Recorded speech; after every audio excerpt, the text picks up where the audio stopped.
Namo Namaha Chhatraha. Today we will going to learn Visarga Sandhi. Earlier we have learned Swara Sandhi and Vyanjana Sandhi Niyama. Now Visarga, it's very important in our Sanskrit language. विसर्ग संधि नाम किम? विसर्ग के बाद, okay, विसर्ग के बाद after विसर्ग स्वर और व्यंजन, वोवेल्स और कंसोनेंट आने पर, if come, then in both, in with स्वर एंड व्यंजन, whatever changes will happen, that we will call विसर्ग संधि. Okay, so there are 4 main differences for in visarga sandhi. Which are they? विसर्गस्य लोपः, विसर्गस्य उत्व, विसर्गस्य रत्व, विसर्गस्य सत्व.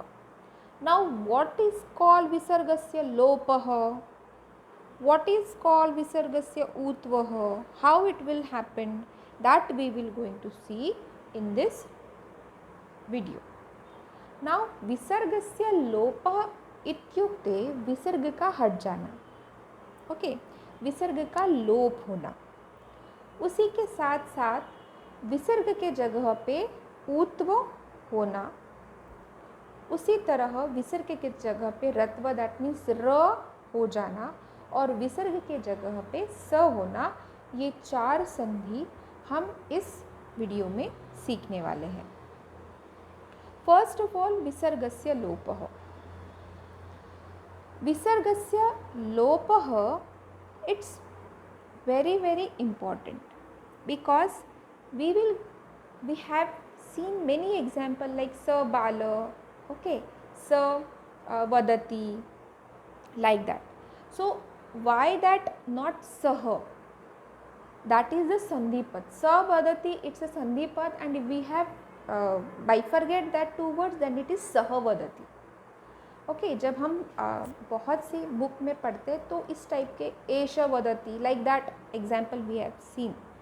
But how it will come? Because of this विसर्गस्य लोपः. Okay, now what is the नियम of this? First we will see for only सह and एषः. अगर सह या एषः के बाद अ को छोड़ के, अ इट्स अ स्वर, अ इट्स अ वोवेल, उसको छोड़ के कोई अन्य स्वर अथवा व्यंजन हो, कोई भी व्यंजन या कोई भी स्वर हो अ को छोड़कर, तो विसर्ग का लोप हो जाता है. It's a very common thing. Okay, कि सह और एष, ये 2 वर्ड्स के लिए अगर अ को छोड़ के, अ नहीं चाहिए, स और एष के बाद अ शुड नॉट देयर. ओके, बाकी कोई भी स्वर या व्यंजन हो तो उस विसर्ग को क्या हो जाएगा? लोप हो जाएगा. Now see the example. सह के बाद पठती आया एंड इट्स ए व्यंजन. ओके, और इसीलिए उस विसर्ग का लोप हो गया है. Same thing with Krishna. Now this is सह एंड एषः, इट्स अ कॉमन. ये 2 चीज़ें तो है ही, ठीक है, बट उसके साथ साथ जो भी अ एंडिंग वर्ड्स है उनके लिए भी ये नियम लागू होता है कि अ हो, मतलब विसर्ग से पहले अ हो और उसके बाद अ से भिन्न कोई स्वर या स्वर हो, अ से भिन्न कोई स्वर हो, तो भी उसका लोप हो जाता है. This is the second example actually. सबसे पहले हमने क्या देखा? सह और एषः के लिए देखा. व्हाट इज द सह एंड एषः नियम? कि सह और एषः के बाद अगर अ को छोड़ के बाकी कोई भी स्वर हो या कोई भी व्यंजन हो तो विसर्ग का लोप हो जाता है. Now we will come to another example like Krishna. Krishna में क्या है? एंड में अ है, ठीक है, विसर्ग से पहले अ है और उसके बाद अभिन्न, मतलब उसके बाद अ नहीं चाहिए बट अभिन्न कोई भी स्वर चलेगा. अभिन्न कोई भी स्वर है तो भी उस विसर्ग का लोप हो जाता है. This is the second example. Okay, पहला नियम क्या था सह और एषः में? कि वहाँ पे अभिन्न स्वर चाहिए और व्यंजन भी हो तो भी कोई प्रॉब्लम नहीं है। बट कृष्ण आयाति में क्या है, अ एंडिंग वर्ड है कृष्ण, ठीक है, और उसके सामने अ को छोड़ के कोई भी स्वर आए, ओनली स्वर, ठीक है, तो भी उस विसर्ग का लोप हो गया। Now come to third example. In third example, this will come to actually utva sandhi, but we will see, because we have seen already two, we will see this also. सह प्लस अस्ति. Now अभिन्न है क्या यहाँ? नहीं, सह के सामने अ है, okay, and same thing with that चंद्र, उसके सामने भी अ है, okay. Here we have seen that सह के सामने अ अगर है तो क्या हो जाएगा, दैट विसर्ग will become O and that will become avagraha, that means that s sign, okay, that will happen s sign. And same with that chandra plus api, if there visarga and if chandra is there and after that is there, then what will happen with that chandra visarga, that visarga will change into o and that will become avagraha. This is the niyam for this. And one more niyam is there, अगर विसर्ग से पहले आ हो, okay, और उसके बाद अन्य कोई स्वर किसी वर्ग का तीसरा, पांचवा या यर लव ये स्वर हो तो भी उसका लोप हो जाता है. जैसे देवाहा इह, ठीक है, यहाँ पे आ के बाद कोई अन्य स्वर आ को छोड़ के, ठीक है, आ हो और बाद में कोई अन्य स्वर हो या फिर कोई भी तीसरा, चौथा, पांचवा वर्ण है तो भी वहाँ पे विसर्ग का लोप हो जाता है. दीज आर द 4 नियम फॉर दिस विसर्गस्य लोप. पहले हमने देखा सह और एषः के लिए जहाँ पे अभिन्न कोई भी स्वर और व्यंजन चलेगा. कृष्ण में हमने देखा कि अ एंडिंग है बट सिर्फ स्वर चाहिए तो ही विसर्ग का लोप होगा. देन हमने देखा सह और अस्ति में क्या परिवर्तन हुआ है, दैट स में जो विसर्ग है उसका ओ हो गया और अ में जो है दैट विल बिकम अवग्रह. और एक हमने उदाहरण देखा है बालाहा प्लस नमंती. यहाँ पे मैंने बताया है कि अगर आ एंडिंग, बाला में आ एंडिंग है, बालाहा तो आहा है, ओके, उसके बाद नमंती कोई भी व्यंजन आया है तीसरा, चौथा या पांचवा, न इट्स अ पांचवा वर्ण, सो दैट बालाहा में जो विसर्ग रहेगा उसका भी लोप हो जाएगा. सो दिस इज द विसर्गस्य लोपः. Now we will going to see विसर्गस्य रत्वम. This is very very important. Now whenever we will see that visarga sandhi, this examples come in many times. Now how it will happen, विसर्गस्य रुत्वम, र कैसे होता है, यदि अ या आ के बाद अतिरिक्त किसी अन्य स्वर के बाद, ठीक है ना, मतलब अ या आ के किसी अन्य स्वर के बाद विसर्ग हो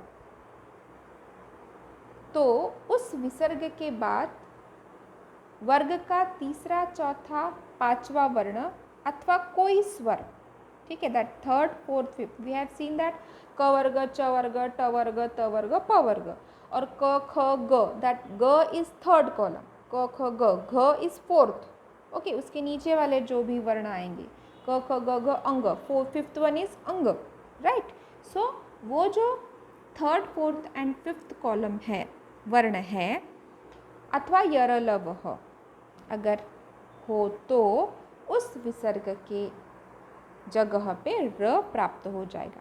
मतलब ही क्या, अगर अ या आ के अतिरिक्त किसी अन्य स्वर के बाद, मतलब देवी ही में देखो कोई बताएगा ये देवी में कौन सा वाला स्वर है, इन दैट देवी ही विच स्वर इज देयर, ई, ओके, इन दिस देवी दीर्घ ई इज देयर, ओके. अ या आ को छोड़ के अपदांत से भिन्न स्वर, मतलब व्हाट, अ और आ इन दोनों को छोड़ के कोई भी स्वर, कोई भी मतलब व्हाट, फिर ई उ कोई भी स्वर हो, ठीक है. अब यहाँ पे कोई भी स्वर है ई, उसके सामने क्या आया है स्वर आया है, कोई भी स्वर का उदाहरण है ये। तो उस देवी में जो विसर्ग है उसको क्या हो जाएगा, र। उस देवी में जो विसर्ग है उसका क्या हो जाएगा, र। और र प्लस उवाच रुवाच, र आधा र प्लस उ रु, रुवाच, देवी देवी ही प्लस उवाच देवी रुवाच। सेम विथ श्रुति ही प्लस गच्छति। Here also you can see श्रुति ही में ई एंडिंग है, अ और आ से भिन्न है, अ और आ से एंडिंग नहीं है, और उसके सामने ग आए हैं। ग मतलब व्हाट, थर्ड वाला वर्ण है ये। ओके, ये जो ग है थर्ड वाला वर्ण है। तो उस श्रुति में जो विसर्ग है उसका क्या बन गया, आधा र। तो वो आधा र किसके ऊपर चला गया, ग के ऊपर। Okay, now will see the उदाहरण फॉर वधु प्लस आयाति।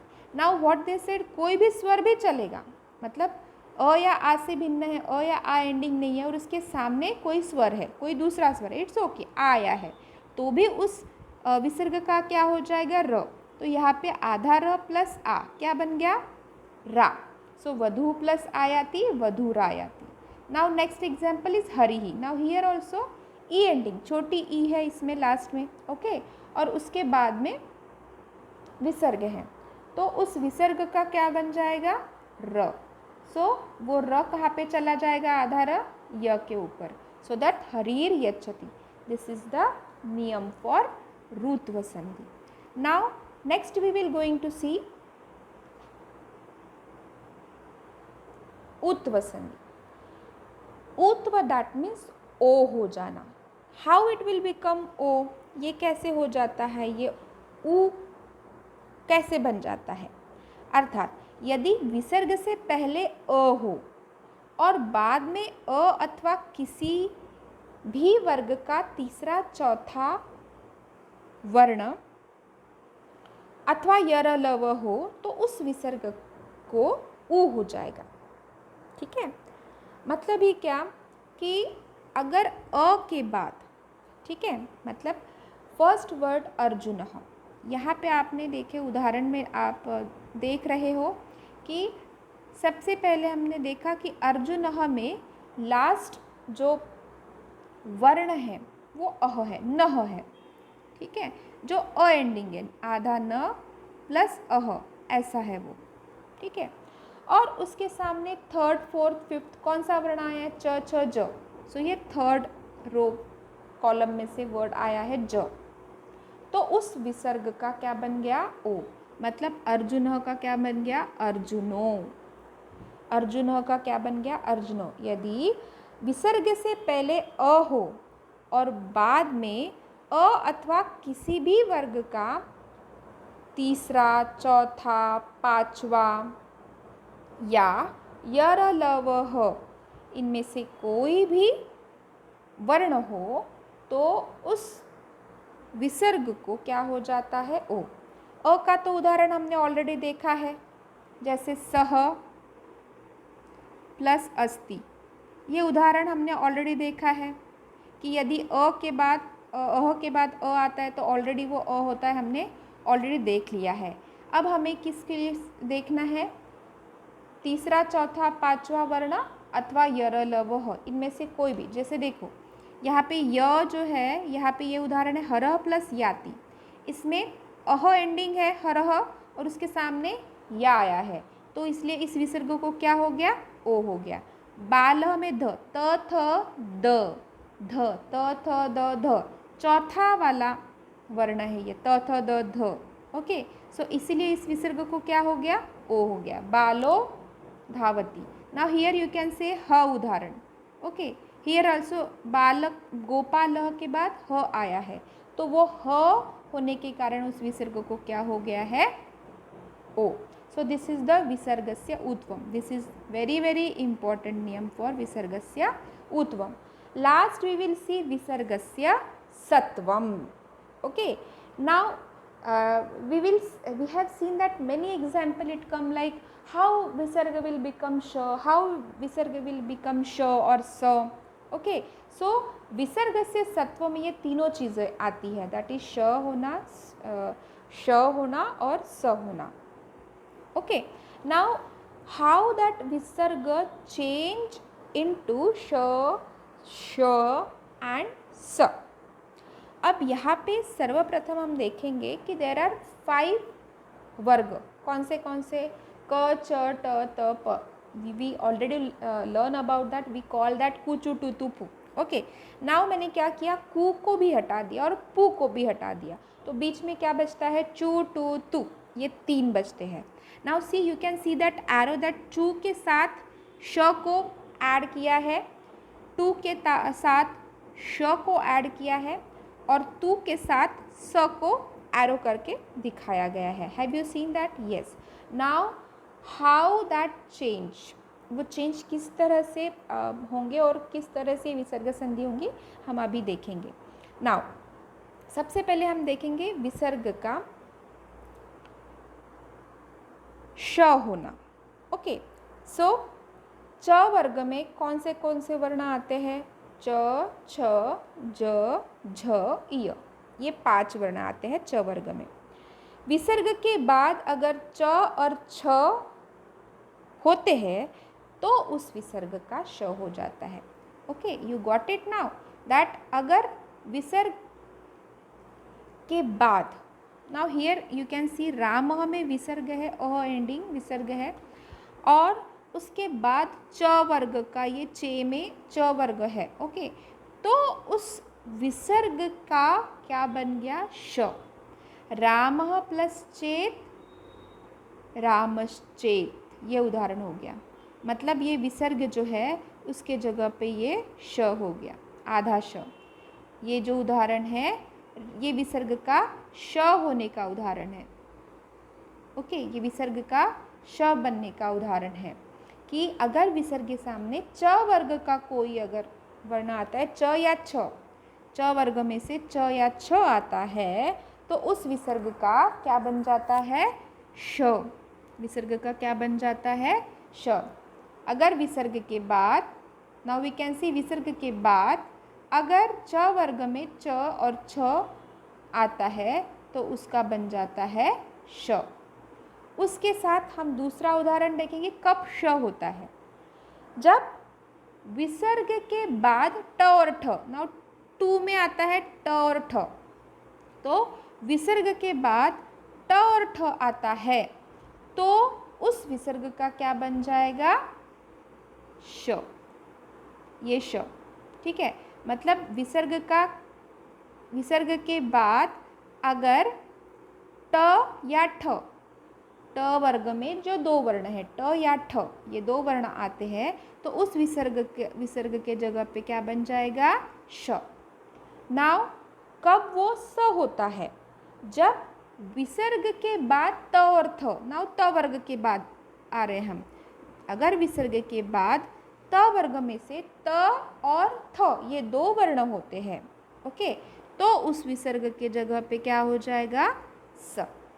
Okay, this is very simple niyam, we know very well how to understand, and how to understand. If you are understanding the niyamas, definitely you will able to understand the विसर्ग संधि।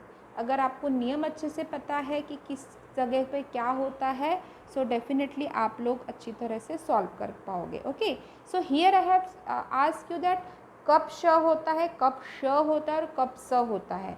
यहाँ पे हमने 3 वर्ग का इस्तेमाल किया है, चू, टू, तू।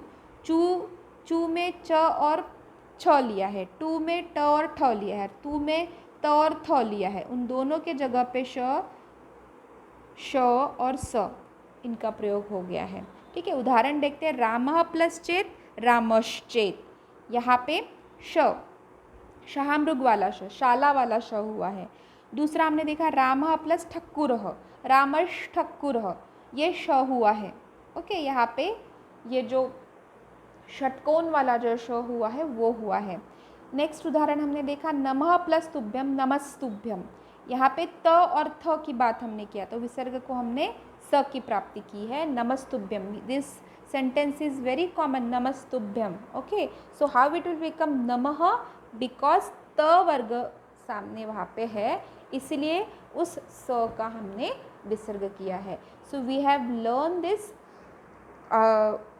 संधि ये संधि में हमने क्या क्या इम्पॉर्टेंट चीज़ें सीखी है। विसर्ग का श होना, श होना और स होना, उसी के साथ साथ विसर्ग को उत्व मतलब ओ कैसे होता है और ओ के साथ साथ अवग्रह कैसे प्राप्त होता है। देन उसके बाद विसर्ग का रत्व किस तरह से होता है।